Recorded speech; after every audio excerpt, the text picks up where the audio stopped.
Okay, so let's get into this because the stack of sources you sent over is, it's a really wild mix. A little chaotic on the surface, maybe. Yeah, I mean, on one hand, we've got Kobe Bryant, just this ruthless, obsessive focus on basketball, the whole Mamba mentality. Right, and then you have the history of stage magic, illusionists like Alexander Herman, masters of misdirection. And then we completely shift gears. We're looking at behavioral science, nonverbal cues, and even the pretty painful psychology behind modern dating games. It sounds like they don't connect, but there is this one really powerful thread that ties it all together. Which is?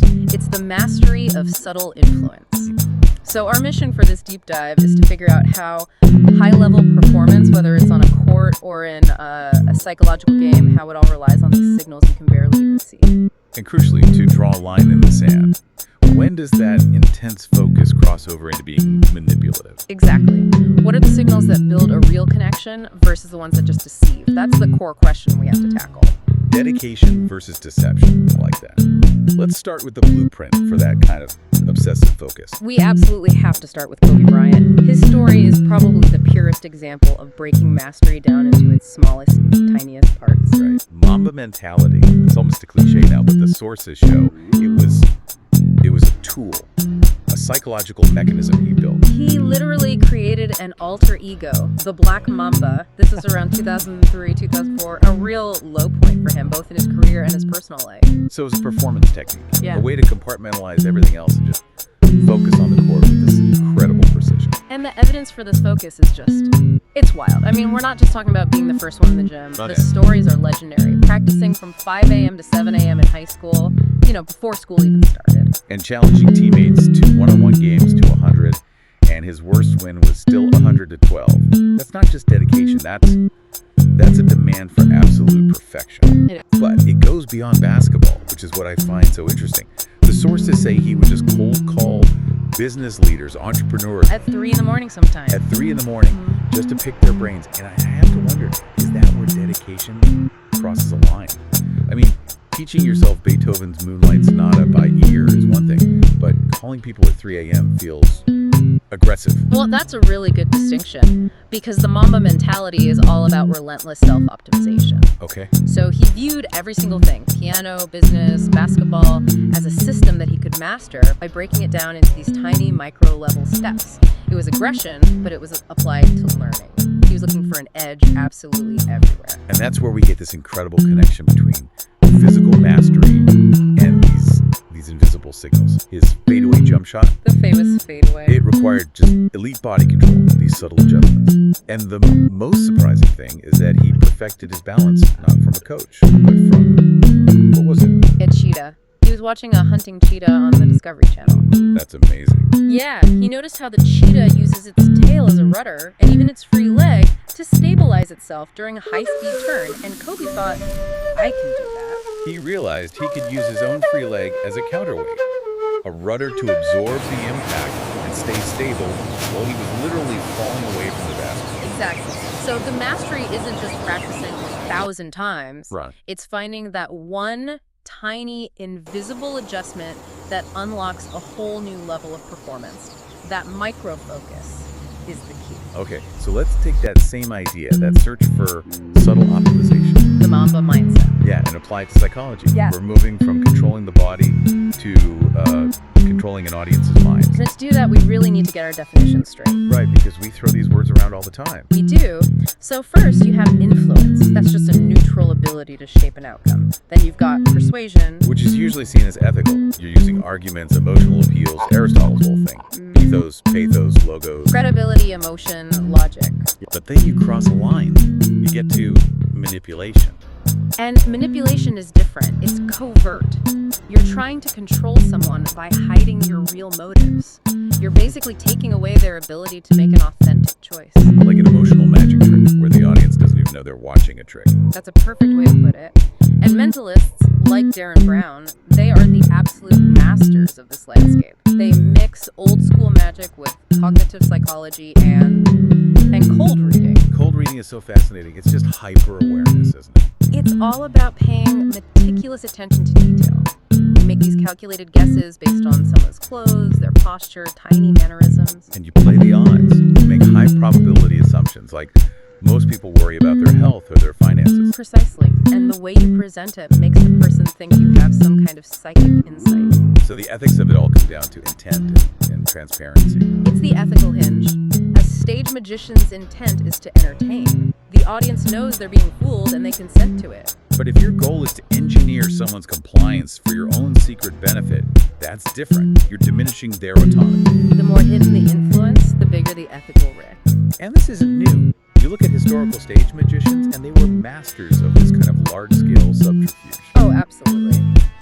Alexander Herman, he was famous for bringing humor into his act, but his big tricks, like the escape from Sing Sing, They relied on body doubles, complex props, elaborate stage setups. or Harry Keller and the levitation of Princess Karnak, it looked magical, but it was just a marvel of hidden engineering. Hydraulic machines hidden by all this lavish set dressing. And just expert misdirection. Controlling what the audience was looking at, or more importantly, what they were expecting to see. Exactly. And that brings us to maybe the most brilliant historical example of this kind of covert genius. The cryptographer, Giambattista della Porta. So he's in prison during the Spanish Inquisition, and he needs a way to send secret messages. He needs ultimate stealth. So what does he do? He invents a way to write on the inside of an egg. He used a mix of plant pigment and alum, which would seep through the shell. But you couldn't see it from the outside. Nope. You wash the egg, boil it, and it looks totally normal. The message only appears after you peel it on the egg white itself. That's incredible. It's not just hiding the ink. It's hiding the fact that there's a message to begin with. That's the highest level of influence, layering obscurity. And when you take that kind of mastery of subtle signals and apply it to dating, well, that's when you see the really dark side of strategy. Yes, this is where we get into game-based romance. It's all designed for short-term attraction and, frankly, control. And these tactics work by creating insecurity. They prey on those invisible psychological signals. They really do. Take something like play hard to get. You're creating this intentional distance. And it doesn't build real interest, does it? It just creates anxiety. Exactly. It creates attachment anxiety and makes the other person constantly seek validation. It turns connection into a prize they have to chase. And then you have push-pull dynamics, which just sounds awful. It is. It's alternating between affection and coldness, and it's so damaging because it causes emotional dysregulation. You mean it messes with your ability to manage your own feelings? It makes you unstable. Yeah. Your main source of validation is totally unpredictable, so you can't form a secure attachment. We also have to talk about love bombing. We do. It's a key manipulative tactic. It's about showering someone with just this excessive, over-the-top affection right at the beginning. Make them feel dependent on you. Dependent and obligated before they've had any time to really think about the situation clearly. So, how do you spot the real thing? The contrast must be pretty clear. It's stark. The sources say genuine connection comes down to a few key things. Consistency, respect for boundaries. And a real curiosity.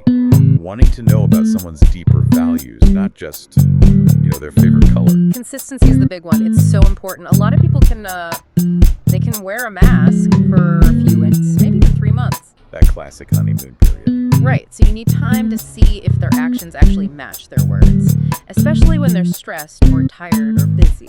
Okay, so if that first 3 months is the mask period, what should you be looking for? Vulnerability. A genuine partner is willing to take relational risks.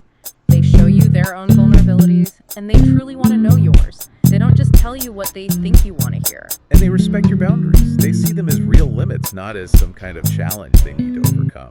Exactly. And we should remember who's most vulnerable to this stuff.